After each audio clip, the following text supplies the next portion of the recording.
আবারও উত্তপ্ত হয়ে উঠেছে মধ্যপ্রাচ্য। ইরান ও ইসরায়েলের মধ্যে নতুন করে পূর্ণ মাত্রায় হামলা পাল্টা হামলা শুরু হয়েছে।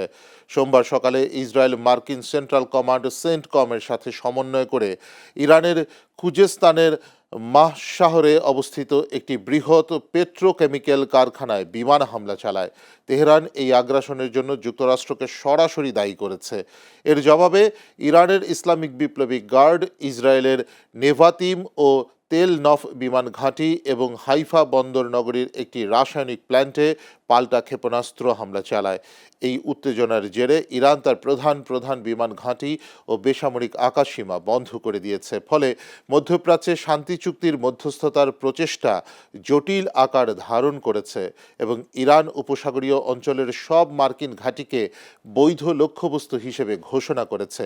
এদিকে ইরানের হামলার পর ইসরায়েলের নিরাপত্তা মন্ত্রিসভার জরুরি বৈঠক ডেকেছেন দেশটির প্রধানমন্ত্রী বেনিয়ামিন নেতানিয়াহু। অন্যদিকে ইরান ইসরায়েলকে যুদ্ধ বন্ধের আহ্বান জানিয়েছেন মার্কিন প্রেসিডেন্ট ডোনাল্ড ট্রাম্প।